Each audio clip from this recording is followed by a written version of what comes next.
Poštovani, dobrodošli na promociju knjige Women and Work in the Northeastern Adriatic, Postwar Transitions, edited by Marta, Verginella and Urška Strle.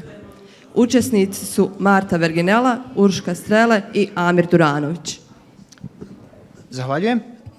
Poštovane kolegice i kolege, dragi prijatelji, pozdravljam vas na početku promocije knjige koju imamo ovdje ispred sebe. Knjiga se zove Women and Work in the Northeastern Adriatic, Postwar Transitions.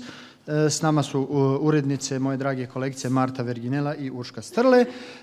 Knjiga je nastala kao rezultat jednog zajedničkog projekta, suradnje i objavljena je u ediciji koja također ima nekoliko drugih naslova posvećenih pitanju historije žena, historije rada, nacionalizma i transnacionalnih kretanja u 20. stoljeću i ova knjiga koju imamo ispred sebe je takva.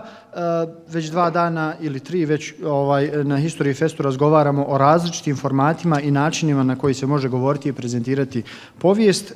Danas ćemo u okviru ove promocije imati jednu kombinaciju, neku vrstu, kako bi se to popularno sada kazalo, hibridne varijante na način da ćemo prvo predstaviti jednu kratku video animaciju o projektu i koji će nam pomoći da vizualiziramo prostor koje su kolegice imale kao predmet svoga istraživanja, a potom ćemo u jednoj bilingvalnoj varijanti, da tako kažemo, govoriti o sadržaju ove knjige koja, evo iz onoga što ja mogu za početak kazati i predstaviti, osim uvodne studije koju potpisuje kolegica Marta Verginella, ima prvo poglavlje koje je posvećeno pedagoškom i administrativnom radu, odnosno ženama u pedagoškom i administrativnom radu, zatim drugo poglavlje koje je posvećeno intelektualnom i umjetničkom radu i treće poglavlje o ženama u industrijskom radu i na taj način ćemo koncipirati i našu današnju promociju. Za početak video, molim vas.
Zahvaljujem. Evo, dakle, ovo je bio za sve nas jedan dobar podsjetnik na istoriju 20. stoljeća, pomjeranje granica koje su nužno sa sobom vodile različitim vrstama migracija ljudi, što prisilni, što onih koji to nisu i koje su se naravno odrazile na političku, društvenu, ekonomsku povijest. Ono što ova knjiga posebno tretira jeste mjesto i uloga žena u tom transnacionalnoj perspektivi. Ja ću sada zamoliti Martu da nam u nekoliko riječi, so in a few words, to give us a framework of the project, conceptual, theoretical, and the methodological highlights on the researching women history and labor history all together as part of your research project, both within this book, but your general research also, as well as we all know, or as we could have seen from your biography, it's something that you have devoted much of your research time to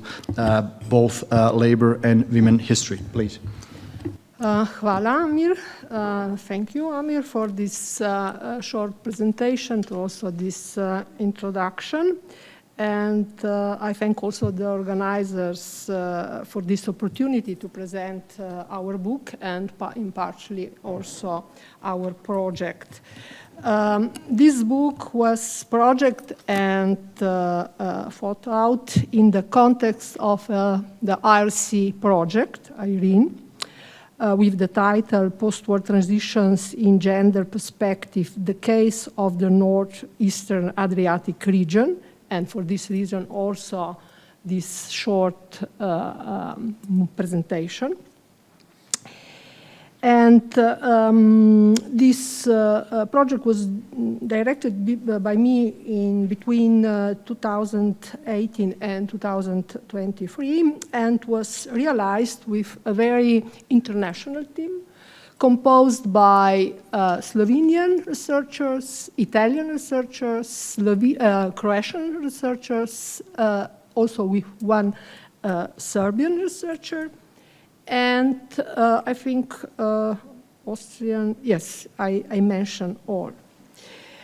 And this book, published by SEU Press, is the result of our effort to explore the issues concerning the labor market and concerning the work of women during three transitions. The first after the Great War, the second after the second transition, naturally, after the Second World War, partially also the third transition after the dissolution of the socialist Yugoslavia and naturally after the wars in the Yugoslav area.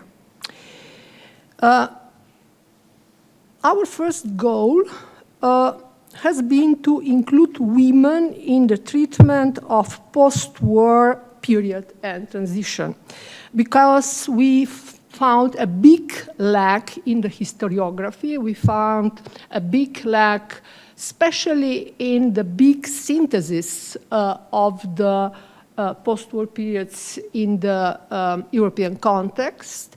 And actually we found a lack, a gap also in the treatments of the history of women, especially West-oriented.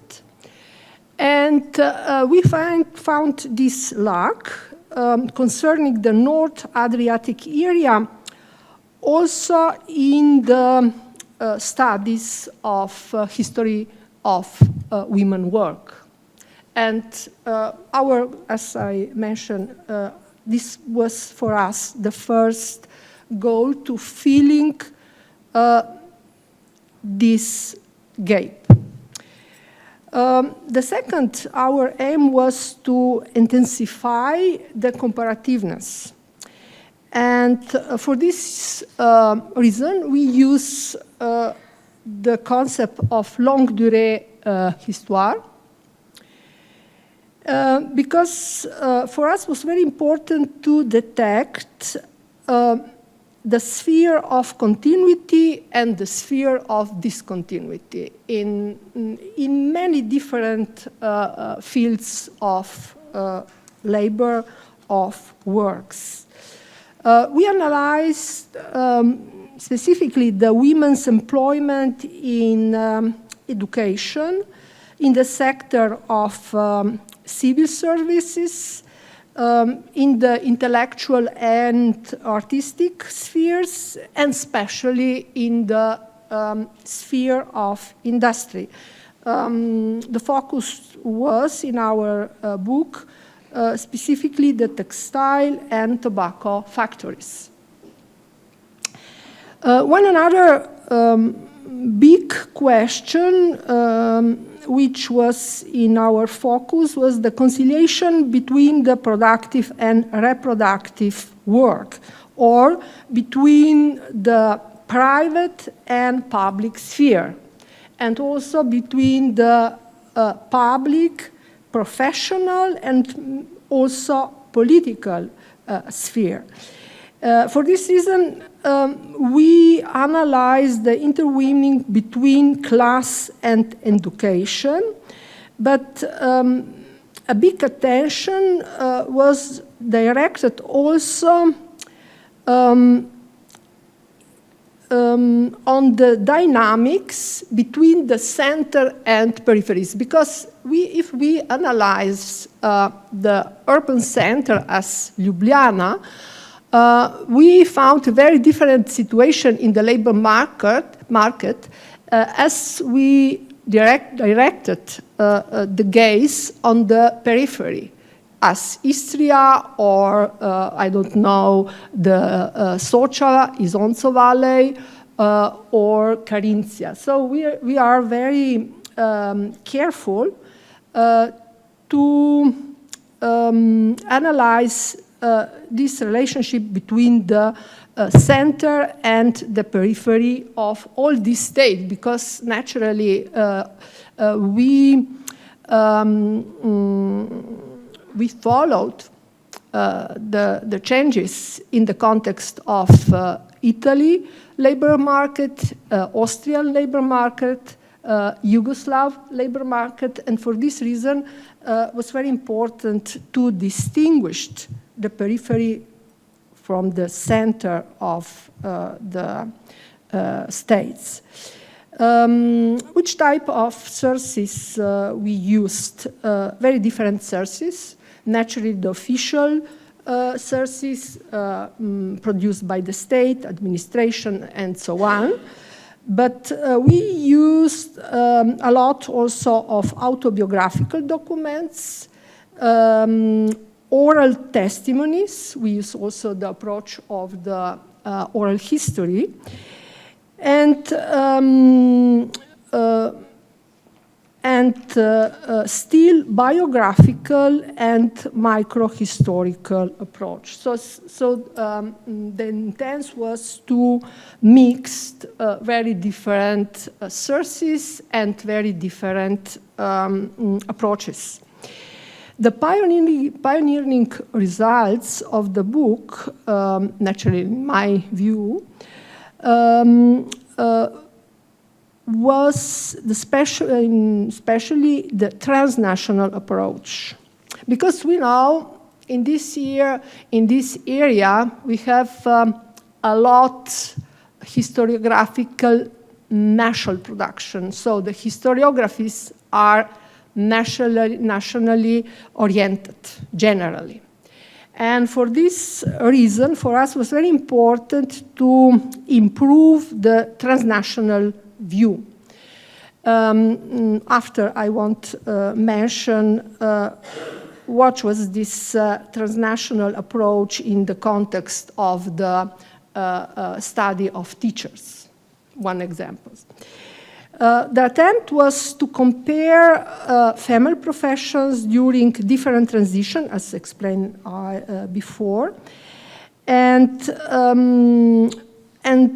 also to understand how was important the ethnic factors the ethnic factor in the context of the labor market. Not only in the case of the administration, not only in the case when the citizenship was important, but also in the context of the factories, because we find a lot of cases where the nationality of workers was very important in different situations, not only after the First World War, but also after the Second World War, and also after the dissolution of Yugoslavia. If I mention still other results of our book, I think that yes, one of the big questions in the historiography is, was produced the war and was produced the post-war in the context of the female work. Our studies understand that we have very different dynamics. The war opened the labor sphere to women, and this is clear in the context of the First World War and also in the context of the Second World War. But what happened after the end of the wars? We have very different situations, and this situation depends on the sector of work. Because we have a lot of cases where the women were excluded in the post-war from the labor market, but we have also the cases where women remain. And I want to mention two cases. The first was Carinthia after the First World War. In a very destroyed situation or very collapsed Austrian situation, in Carinthia, the women remained in the factories because naturally for the national primacy, it was very important that also the women remained supported of the Austrian authorities. Another case, the case of Trieste territory and also Gorizia territory, where the Anglo-American authorities opened a new profession for women. This is the case of policy, yes. And I want only explain that in the case of the post-war, we have a very different situation, and for this reason, we don't use this clear differentiation between war and post-war in the field of the labor market. Okay, I finished here. I have still other statements, but... Okay, thank you very much. Obviously, the book is structured in a way that there are many ways and approaches how to read it and how to interpret both the conceptual part of the project, but also some particular research chapters. Now, having listened to your general framing of the book, and paying attention to the toponymy that was used while you were speaking, obviously you had many difficulties both in following the changes on the map, but also changes in the toponymy and the topography, different languages, different cultures, how they interact and how they reflect in historical sources. So I would like to ask Urška for some additional explanations about the methodological difficulties that you were facing while analyzing Fiume, Rijeka, Gorica or Gorizia or some other places. How did you find the best solution, so to speak, in this kind of facing multinational or post-imperial traditions in the North Adriatic, where it can be seen and read in many different and multi-layered perspectives? Please. Good evening to everyone. Dobro večer svima. Ja ću da pričam na engleski, pošto moje poznanje srpskog ili hrvatskog ili bosanskog baš nije dobro. Yes, the region we paid attention to is in its core multi-cultural, and it's the place where actually three great European cultural worlds meet. So Germanic, Roman, and Slavic worlds. And throughout the 20th centuries, as you could see from this animation we just saw, this area demonstrated quite a multicultural reality, especially in the border areas and in urban areas. And this also reflects in the use of place names over time. We could see that for Trieste, we also have a German expression that was valid in documents. It was Triest. And there is also Trst, like in many Slavic languages. We have three names for Ljubljana. One is Laibach, German, and Ljubljana in Italian. So, namely, I would say that majority of places in this area have at least bilingual version. But, you know, if you would see the movie once more, you could see that we also entered different toponyms for different periods. This change of these place names it implies not only administrative denominations, but also symbolizes the aspect of loyalty in the era, of identity in the era. And this aspect was also crucial for all state-regulated working positions, where also women took place in the field of, like we said, pedagogic activities, civil service sector, or, for instance, monopoly factories like tobacco was one. And we could see that they show the principle of ethno-nationalization in the era, and this was one of the aspects apart from political ideology, which also influenced who could find work somewhere. We could say that for the First World War it was very much important. The national I did some research on tobacco factories, combined 3 tobacco factories in the region. One was in Ljubljana, the other was in Klagenfurt, Celovec. The third was in Rovinjo, in Istria. And we could see they both started from this Austrian monopoly, tobacco monopoly, but then after the First World War, they were divided in 3 different states.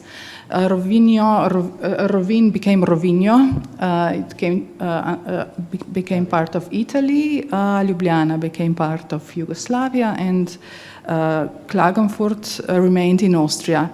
And in this sense, it was also in this very much political principle which framed the national policy was ethnic.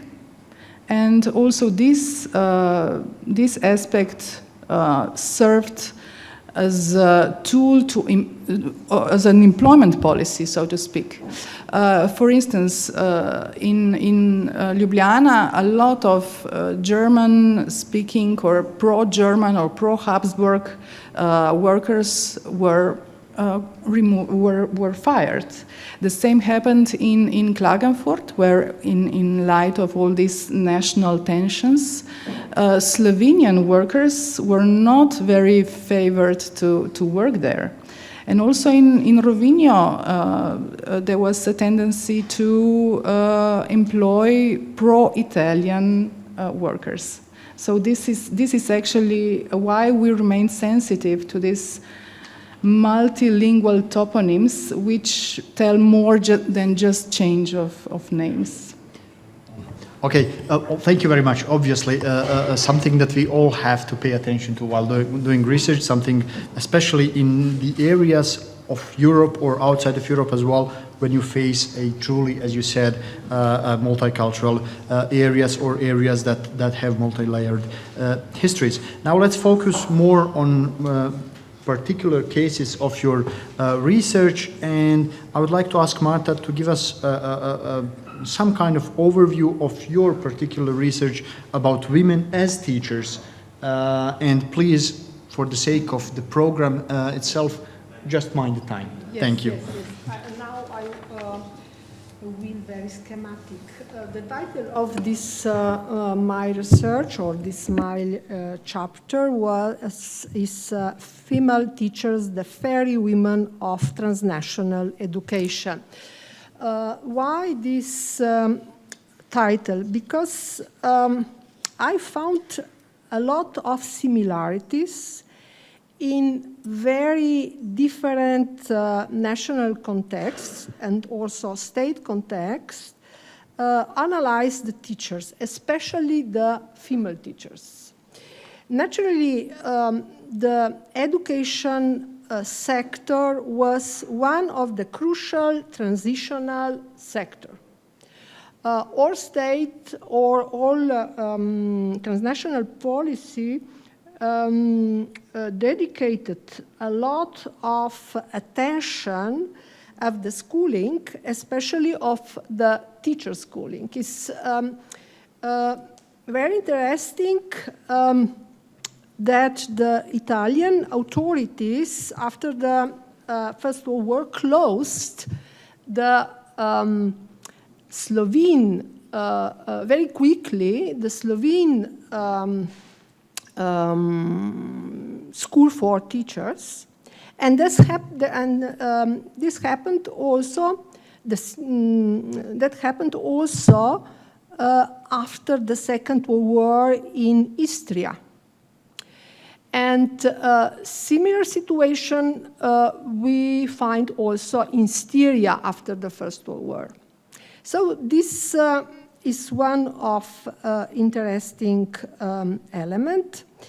The second is the use of the young teachers, female teachers, unmarried and available to go in a very in the periphery, because this happened from Budapest, from the teacher which arrived from Budapest in Prekmurje, or the teachers who arrived in Istria after the Second World War from the other part of Slovenia. But this happened also after the First World War in the context of the Friuli Venezia Giulia. So if we use the concept of the longue durée, we find a lot of similarities in the use and in the ideological and also nationalistic use of the underlined young female teachers, and this emerged from the sources. Another, in all this context, was very important the ideological or national primacy, and for this reason, naturally, the teachers are absolutely important. And was very important their support for the new authorities. Thank you very much. Obviously, a lot of reasons for all of us to engage into detailed reading of the book. But maybe, Urška, you said something about this Austro-Hungarian-based, monopoly-based tobacco factories, now split into three different perspectives. How would female history fit into this post-imperial nationalistic or national perspective? Yes, it's very typical, very characteristic for tobacco factories that they employed a great part of women from, let's say, about 75% of all employees in the factories were women. Another thing that is Of course, this share changed over time, but I don't have time to waste on this.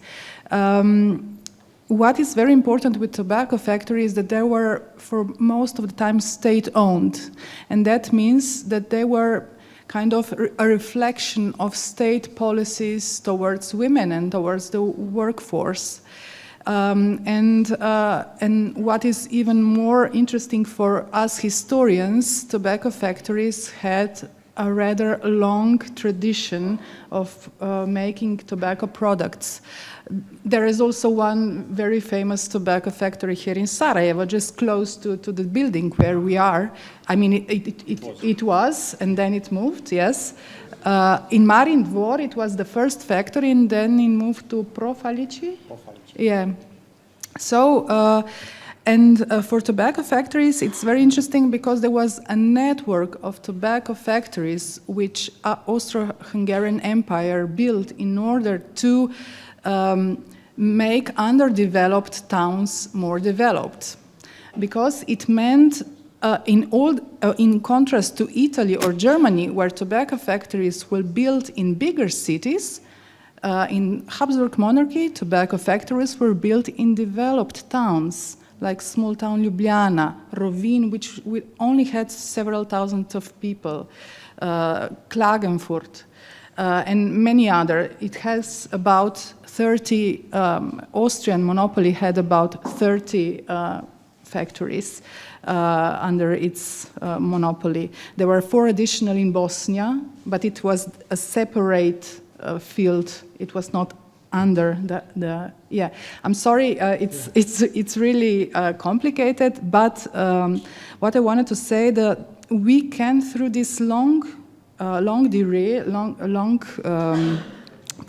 temporal perspective, we can observe the policies of the state, how they addressed women question, how did they address the other, because this workforce was usually not only of one ethnic background.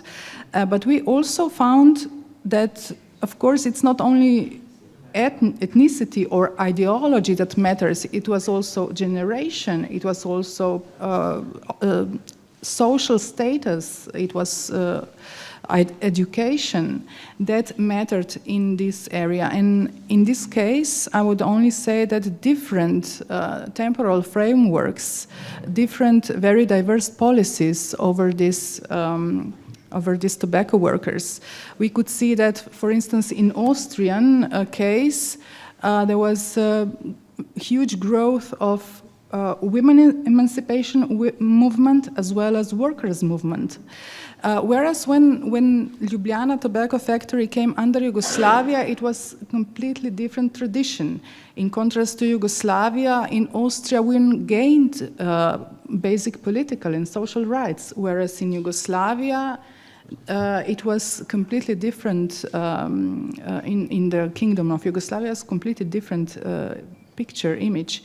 Whereas in the, let's say, socialist Yugoslavia, it was actually for all Yugoslav tobacco factories, it was the best time for the workers, also for the women. Both aspects actually flourished. And just one sentence, at the breakup of Yugoslavia, the privatization appeared, and with it all these neoliberal principles which did not work in favor of workers. Thank you very much. Now I'll switch back again to Bosnian language. Hvala još jednom. Za kraj, posljednja rečenica s moje strane. Dakle, knjiga je na engleskom jeziku, zato smo na ovakav način organizirali predstavljanje. Sretna okolnost je da je ova knjiga dostupna u online formi. Svi oni koji su zainteresirani za čitanje, upoznavanje sa više detalja, dovoljno je dakle da naslov knjige ukucaju bilo koji pretraživač na internetu i knjiga će biti dostupna, a vjerujem da smo ovom prezentacijom sve vas zainteresirali da obratite pažnju i na ovakvu vrstu historiografskih istraživanja. Još jednom hvala mojim sagovornicima, hvala organizatorima History Festa na prilici da i o ovoj temi danas govorimo.